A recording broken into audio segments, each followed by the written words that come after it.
government intervention. Government is an institution that governs the society. So if government is intervening, if government is taking charge, it means government wants to ensure that the welfare of the people improve. Government wants to improve the welfare of the people. That's why government is intervening. I think the point is clear. Is it clear, right?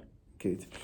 So yeah, this is a way government tries to improve the welfare of its citizens through implementation of economic policy. So government will improve the welfare, but not just going to say it. Government has to use a policy. We call it economic policy. I think the point is clear there.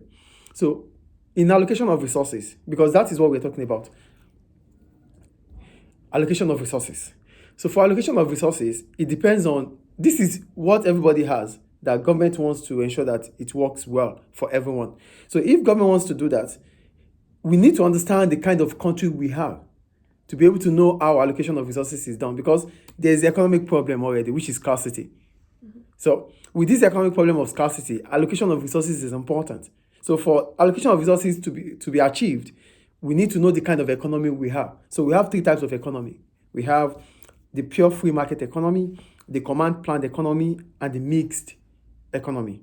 So what makes them differ? For the pure free market, allocation of resources, we're talking about how resources are allocated in a free market. It is done by the free market, by the price mechanism of demand and supply. So in a pure free market, resources are allocated by the demand and supply and the price mechanism. That is why we call it pure free market. So it is about demand and supply that determines the price and allocation of resources. So goods and services will be provided for those who can afford it. Okay. Do you get it? So the price mechanism is about prices that are affordable for consumers. Clear? Yes. So that's pure free market. Then we have the planned. We call it planned or command economy. In this type of economy system, government takes charge of allocation of resources. So everything about that economy is done by government. Do you get it? You're shaking the table. Okay. Okay. So the command and planned economy system, government takes charge of allocation. So if this country is controlled by government, it means all resources in this country will be decided by government allocation. If it is pure free market, it means it is we, firms, that decide allocation of resources. Is it clear? Then we have the third one, which is the mixed economy. It comprises both the pure market and the planned. So government and individuals decide on allocation of resources.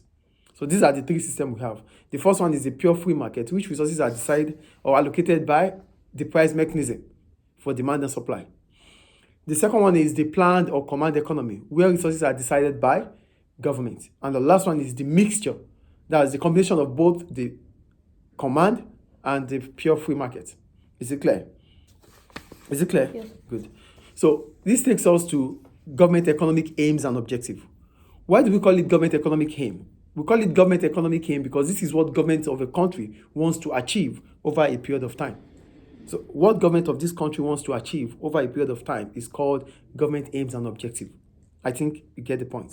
Great. So what are those things government of a country would want to achieve? The first one, full employment. When we talk about full employment, we're talking about ensuring that everybody who is looking for a job, who are willing to work and have the ability to work, are able to get a job. So government will ensure that unemployment is reduced in an economy, or the economy reaches full employment. Do you get the point? Yes. That we're talking about what government wants to achieve for a country. The first one is full employment, ensuring that everybody that are willing to work and able to work are able to get a job. The second one, achieve sustainable economic growth. Government wants to ensure that the income per head, that means the income per head is the total income divided by the total population. That's income per head. So government wants to ensure that the income per head for individuals increase, because if your income per head increases, it means your ability to spend will increase. Then your living standard will improve. So this is another thing government wants to achieve. Okay. The third one, control government finances. So ensuring that government wants to ensure that the budget of this country is either in surplus or balanced. And if it is in deficit, government wants to ensure that it improves. So government wants to ensure that what is coming in is more than what is going out. Okay. So revenue is more than spending. That is what we're talking about here. So the difference between your revenue, government revenue, and government spending is the budget. So government wants to ensure that the budget is either surplus or balanced, or government wants to improve the balance, the budget deficit. Deficit means expenses spent, government spending is more than government revenue. Is it clear? Yes. The fourth one, promote balanced regional development. Government wants to ensure that, government of Libya wants to ensure that not only Tripoli is developed, other areas are developed too. Misrata, Benghazi, Tahuna, they are all developed. Yes. That is what we call regional development. Is it clear? Yes. The next one, improve infrastructure.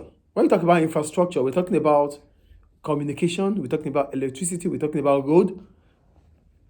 These things, government wants to ensure that they are improved. Yes. So we have access to them. Do you understand? Yeah. That is another thing government of a country would want to ensure that it happens. The next one, create a just social environment and ensure equal distribution of wealth. Here, there are two things here. There's what we call social policy. And for social policy, it means provision of income or services for those who cannot afford them. So government will ensure that those who cannot afford money, those who cannot afford some services, government make sure that they can provide it for them. That's what we call social policy. And there's what we call equal distribution of wealth. It means government ensuring that the gap between the rich and the poor reduces. So there's always a gap between the rich and the poor. So government wants to ensure that it reduces. That's another aim of government. Comfort them. Yeah, to make people comfortable and to make life better for them. Yeah. Clear? Yes. The next one, control price inflation. For price inflation, we're talking about price stability.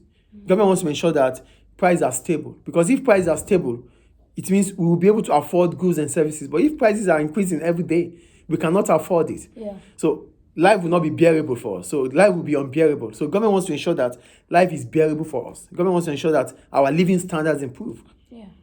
By making sure that the cost of living reduces. Yes. Do you get it? Yeah. The next one, maintain state services. We have essential services like the health, education. Government wants to ensure that if we cannot afford them, if the poor cannot afford them, government will make sure that they are available for the poor. That's why we have the government hospital, we have the government school. So government wants to ensure that they are able to maintain state services, those essential services that are important to our lives. Yeah. That without them, we cannot live. Yes. And if we cannot afford them, we won't be able to get them. So those that cannot afford them, those that are vulnerable, government will make sure that they can afford it by providing it for them. Is it clear? Yes. So we are talking about government aims and objectives, what government wants to achieve over a period of time. The next one.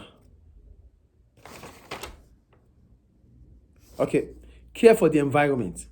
So the environment we have, government wants to ensure that there's no pollution. Government wants to ensure that, pollution, right? Yeah. Pollution disturbs the environment. Yeah. It causes harm to the environment. So government wants to reduce it. Government wants to ensure that the green space is maintained. The green space is where we don't have pollution. Government wants to ensure that it is maintained. Do you understand? Do you get the point? Yeah. We are talking about what government wants to achieve. Yes. Okay. And the last one is to avoid market failure. What is market failure? When there is inefficiency through the price mechanism. That means through the price mechanism of demand and supply. If there is inefficiency in the market, it is market failure. So what will government do for market failure? Government will ensure that the inefficiency caused by the free market is being checked, is being corrected. The market forces, they try to produce goods and services, mostly for those who can afford them, who can pay for them. Yes. So if you cannot pay for it, they don't care. So because they don't care, it becomes a market failure. So government will make sure that it corrects this market failure. So goods and services that cannot be provided by the free market, government must make sure it provides it. So these are all the aims and objectives of government. Yes. Are they clear? Yeah. Great.